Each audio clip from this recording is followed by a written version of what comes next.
regalo, may isang nagpadala ng love letters to Mars para sa iyo, Mars.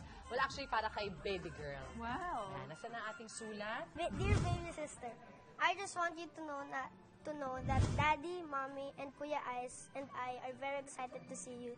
Come out na. Pero before that day, I just want to give you a few Kuya advices.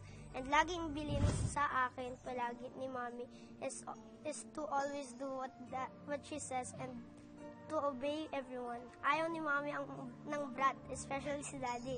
Pero let's see if Daddy can resist you. Tandaan mo si Mommy. Gusto nang nilalambing siya. I know na sobrang excited si Mommy kasi girl ka. Meron na siyang lalagyan ng makeup at bibihisan. Pero ngayon, pangalang nagsha-shopping na siya ng mga damit mo. We like dancing together, kaya sana wag ka magmana kay Daddy. Sa tingin ko, ang magiging kamukha mo si Daddy kasi favorite daw ni Mommy si Daddy. Or so Daddy says. O basta, Mommy and Daddy are always good parents. We always pray before we go to bed.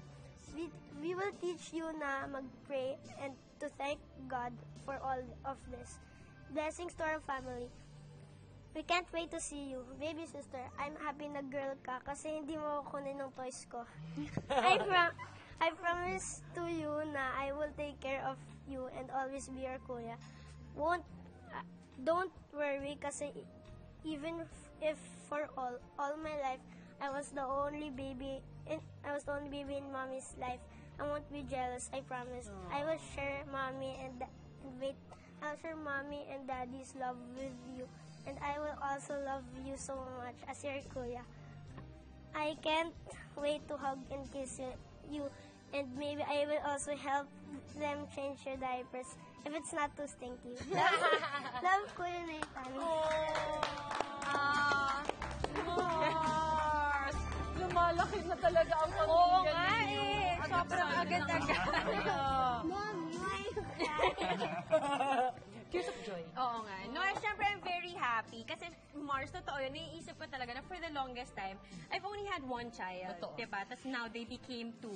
And it was easy nung dalawa na sila. Parang everything's just so easy. But with baby girl coming, parang naisip ko na I don't know how to be a mom to a baby girl. That's true. So parang hindi ko rin ma-imagine having a little girl running around. I'm just used to having Nathan. Tapos somehow parang na-master ko na yung ugali niya, kabisado ko na how to, parang how to manage him in a way.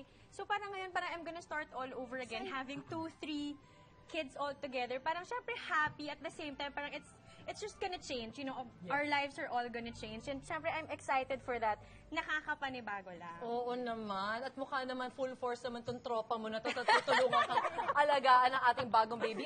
Ice, baka may message ka? Happy birthday, Tita Camille. Salamat sa pag-aalaga sa amin ni Nathan. Salamat sa pag-iintindi sa amin pag nag-aaway kami. Ganyan talaga magkapatid. Nag-aaway. I love you. Happy birthday ulit. Thank you, thank you. Naman, Thank you, babe. Yeah, and of course, sino pa nga ba? Daddy BJ. Yes. Na-miss ka ng Mars, tagal mo hindi nag-guest. Oo nga eh, grabe siya, Di diba? ba? Ano to? Wala nang sundo eh. Nag-asawa lang. Ano? Oo nga, na-busy na. Ang message. Message ko, love. I just wanna be thankful na yung mga blessings na dumarating sa family natin talaga no-overwhelm din tayo. Pag-nausap tayo sa gabi. Yun lang. I'm just so happy na madadagdagan pa tayo ng isa.